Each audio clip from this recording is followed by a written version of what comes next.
Olá, no ar mais um programa diagnóstico e hoje nós temos como nosso convidado o Dr. Luigi Reis, ele que é neuropediatra, na verdade é um neurologista infantil, neurologista que trata, que cuida de crianças. E hoje nós vamos aproveitar o fato de, no dia 2 de abril, ser comemorado o Dia do Autista, não é isso, doutor? Mundial. O Dia Mundial do Autista, para falar exatamente sobre essa doença, do autismo. Doutor, muito bem-vindo ao nosso programa. Obrigado pelo convite. Afinal, o que vem a ser o autismo? Como definir essa doença, doutor? Então, o autismo, na classificação antiga, hoje é chamado de transtorno do espectro autista, é um transtorno do neurodesenvolvimento, que é caracterizado por, basicamente, 3 fatos marcantes da criança. Uma alteração da socialização, uma alteração ou atraso da fala e uma restrição de interesse com comportamento repetitivo. Isso, a criança, para ser considerada uma criança autista ou uma criança portadora do transtorno do espectro autista, ela tem que ter essas 3 características. Não necessariamente tem que ter um atraso de fala, mas tem que ter uma fala bem estereotipada, típico do autista.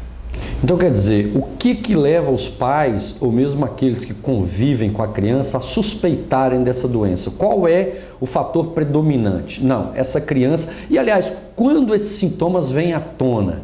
Em outras palavras, em qual idade esses sintomas, esses sinais começam a se manifestar? É muito mais comum no sexo masculino, a incidência de 4:1.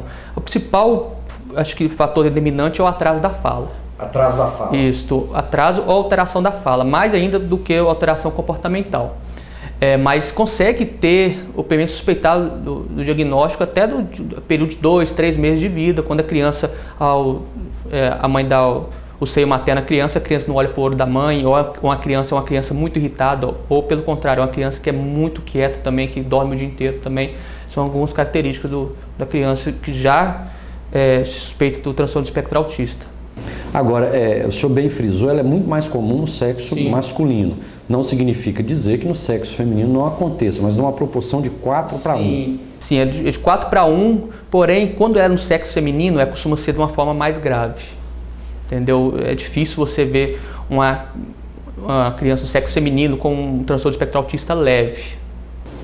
Agora, em termos de prognóstico, quer dizer, em termos de melhora desse quadro, quando se diagnostica mais precocemente, porque nós sabemos que a doença ainda não tem cura, não é isso? Então, como lidar com isso? O diagnóstico precoce, ele facilita no manejo do paciente ou não necessariamente? O que fazer diante de uma criança que começa a ter problema na fala, no desenvolvimento da fala? Então? Eu acho que antes até do diagnóstico, da suspeita do diagnóstico, muitos pais ainda ficam receosos, ficam com medo ou não aceitam o diagnóstico. O principal é estimulação precoce. Então, procurar um especialista para já orientar, procurar uma fonoaudiologia, uma terapia ocupacional, ou procurar uma neuropsicóloga, também matricular precocemente na escola ou creche para ela entrar em contato com as outras crianças também. Então, acho que o principal não é nem dar o diagnóstico, e sim dar um passo à frente. Sempre já colocar ele já para fazer uma reabilitação precoce. A medicação hoje, graças a Deus, não está só sendo usado em casos selecionados mesmo, mas o tratamento é a reabilitação.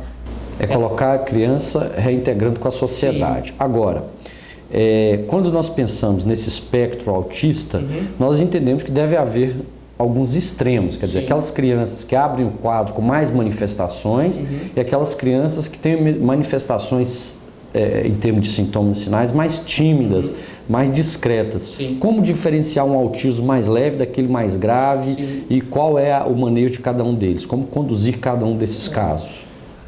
Existe uma escala chamada CARES, que é o mais usada para até diferenciar, classificar o autista. Mas, basicamente, o que diferencia o autista leve, moderado e grave é a fala. O leve tem a presença da fala, uma fala bem desenvolvida, e não tem normalmente uma alteração motora muito típica como é o grave. O grave é aquele autista que todo mundo tem como padrão ouro, assim, todo mundo vem à mente, aquela criança que tem um comportamento muito repetitivo, aquela que fica rodando talvez no mesmo lugar, ou fica fazendo sempre as mesmas coisas, fica gritando, fica balbuciando, fica apresentando movimentos chamados de estereotipias, né?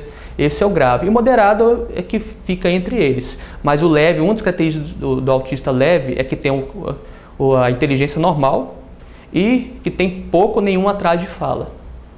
Então, quer dizer, esse seria o leve. Isso. Então, se incide mais... E é difícil perceber, então. O leve, ele está ali no limite. Pode ser considerado até normal e passar anos a fio. Aliás, pode. Pegando isso como exemplo, é possível que existam pessoas adultas que sejam autistas hoje, mas que não tiveram o seu diagnóstico firmado na infância. É possível que isso tenha ocorrido? É possível. E eu conheço muitos, eu conheço médico autista, advogado autista, juiz autista, que teve até o diagnóstico feito na infância, mas que conseguiu se reabilitar, né? A gente, cerca de 15% a 30% consegue ter uma vida quase que normal ou até normal, casar, ter filhos e ter uma profissão. Por isso que a importância do diagnóstico precoce. Mas com certeza existem muitos adultos, muitos idosos que ou passaram despercebido porque é um autista leve ou recebeu um outro diagnóstico. Antigamente existia o diagnóstico de disritmia cerebral, que não existe, ou passou por uma deficiência intelectual ou outro transtorno de esquizofrenia, né?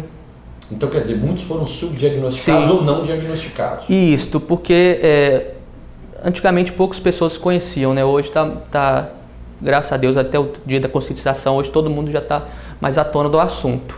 Mas antigamente eram poucos. Eram poucos que tinham acesso a isso e até os estudos também não apontavam nessa direção, né? Sim, a primeira descrição foi em 1943, né? Então uma doença até que recente, né? E está havendo um aumento da incidência, mas até hoje eles não sabem explicar se está aumentando o número de diagnósticos, está se diagnosticando mais porque realmente estão fazendo um diagnóstico mais precoce, ou se está tendo algum fator que está aumentando o número de pessoas realmente com transtorno do espectro autista, mas cada dia mais está se aumentando o diagnóstico. Agora, existe alguma correlação, por exemplo, com o parentesco, a hereditariedade no caso, os fatores familiares? Quer dizer, há o contexto no qual a criança em especial está inserida. Quer dizer, existem alguns fatores que nós poderíamos dizer de predisponentes para aquela criança apresentar esses sintomas? Sim, há fatores, né? O transtorno do espectro autista não tem uma causa base, né? É multifatorial, mas a genética está muito relacionada. Mas cerca só de 10% dos autistas pesquisados consegue fazer o diagnóstico por via genética, né? Mas existe sim fatores ambientais, né? Antigamente surgiu em 2003 um estudo falando sobre o uso da vacina tríplice viral, entendeu? Aí que teve um boom na sociedade, muitas pessoas deixaram de vacinar suas crianças porque a vacina tríplice viral é dada com 1 ano de idade. Então é a partir daí que começa a suspeitar do transtorno espectro autista porque a criança não desenvolve a fala.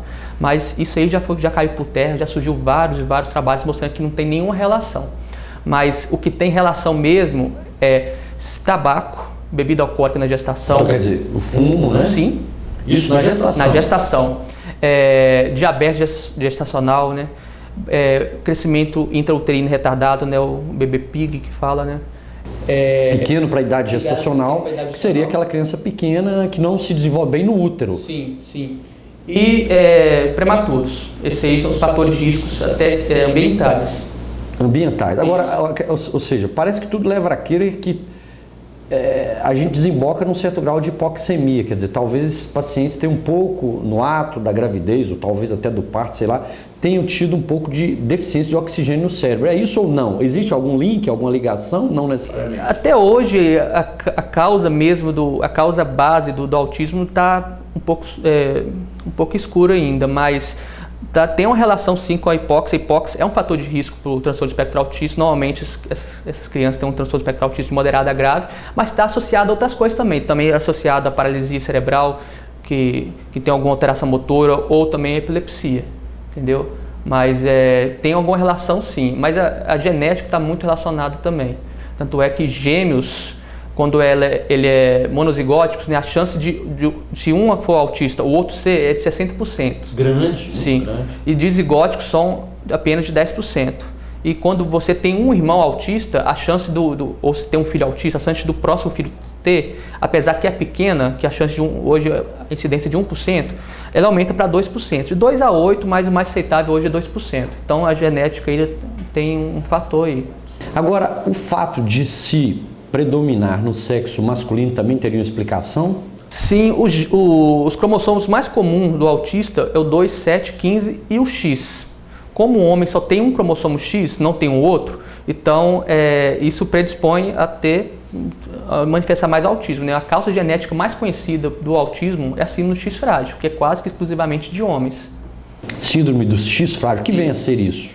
Mais ou menos em linhas gerais para o nosso telespectador. Uma doença cromossômica, né, onde através de um método lá você consegue quebrar o X, né, por isso que chama X frágil, que a criança manifesta ou com autismo, ou com deficiência intelectual, ou com os dois, associado a alguns dismorfismos. Normalmente orelha em abano, são rostos mais triangulares, e pode vir associado também a outras alterações também. Por exemplo, um fato marcante é quando os testículos na puberdade eles crescem muito além do tamanho normal.